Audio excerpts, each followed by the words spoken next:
కూటమి ప్రభుత్వం ఏర్పాటైన కానుంచి పిఠాపురం మాజీ ఎమ్మెల్యే వర్మసారు ఏం చేసినా పెద్ద వార్తనే అవుతున్నది. ఇక పిఠాపురం అభివృద్ధి ముచ్చటైనా జనసేన సైకిల్ పార్టీల నడుమ జరుగుతున్న పంచాయతీలైనా వర్మసారు మాత్రం ఎక్కడ కూడా తగ్గుతనే లేడు. అసంటి వర్మసారు ఇగియాలు ఏం చేసిండ్రో చూడండి.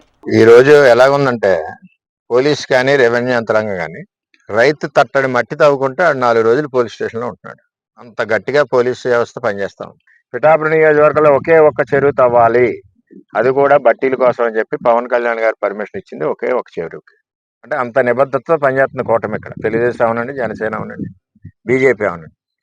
ఈవేళ వాళ్ళు మారిన ముసుగులో ఇక్కడ రోజుకి 200-300 లారీ ఇక్కడ నుంచి ట్రాన్స్పోర్ట్ వెళ్ళిపోతా ఉంది. పోలీస్కి నేను గత 20 రోజుల నుంచి 2-3 సార్లు ఇంటిమేషన్ చేశాను. ఎందుకంటే స్థానిక గ్రామ ప్రజలందరూ కూడా రాత్రులు లారీల పిల్లలది ఇబ్బంది పడే పరిస్థితి వస్తుందండి, లారీలు 150-200 లారీలు పైన పోతుంది అని చెప్తే, అంటే మన పోలీసుకి ఎలా ఉందంటే కొంచెం రాత్రుల్లో రేజీ ఇక్కడ కనపడదు. ఆ గ్లాసెస్ అయ్యి మరి కల్పించాలి. లేదంటే కనపడలేదంటే వాళ్ళకి కావాల్సింది వస్తున్నట్లు లెక్క. పిఠాపురంలో ఒక్కటంటే ఒక్కటే చెరువులో ఇసుక తవ్వాలని చిన్న CM Pawan Kalyan sir permission ఇచ్చిండట. కాకుంటే అక్కడ ఉన్న ఇసుక మాఫియా మాత్రం ఇష్టం వచ్చినట్టు ఇసుక తవ్వుకుంటా సర్కారు ఖజానాకు గండి కొడుతున్నదట. అక్కడ పనిచేసే పోలీసులకు వర్మ సారు ఎన్ని మాటలు చెప్పినా పట్టించుకుంటలేరట. ఇదివరకు ప్రతిపక్ష పార్టీలో ఉన్నోళ్ళు ఇప్పుడు అధికార పార్టీల షరీకై ఇసుక మాఫియాను నడిపిస్తున్నారట.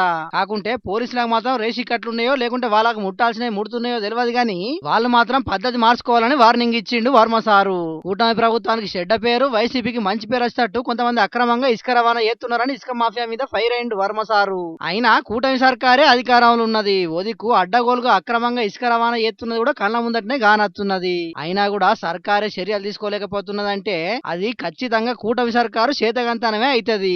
అంతేగాని మా కూటమి ప్రభుత్వానికి చెడ్డ పేరు వచ్చేటట్టు కొంతమంది వైసీపీ నాయకులు కూటమి ప్రభుత్వంలో ఏరి అక్రమ ఇసుక రవాణా చేస్తున్నారని మీరు ఎప్పుడు మాత్రం మీ చేతగంతనాన్ని బయట పెట్టుకుంటే అవుతుందని అంటున్నారు ఈ ముచ్చటి నోళ్ళు. మరిగా పవన్ కళ్యాణ్ సారు పిఠాపురంలో ఇసుక రవాణా గంజాయి రవాణా బొమ్మలంగా జరుగుతున్నదని మీ కూటమి నాయకులు చెప్తున్నారు. మిమ్మల్ని గెలిపించిన కాడనే పరిస్థితి గిట్లుంటే ఇక రాష్ట్రంలో ఎట్లుంటుంది చెప్పుండ్రి. జర ఇప్పటికైనా అక్రమాలు చేసేటోళ్ళ మీద దృష్టి పెట్టి మీ నియోజకవర్గాన్ని కడవ నియోజకవర్గాలకు ఆదర్శంగా తీర్చిదిద్దుండ్రి.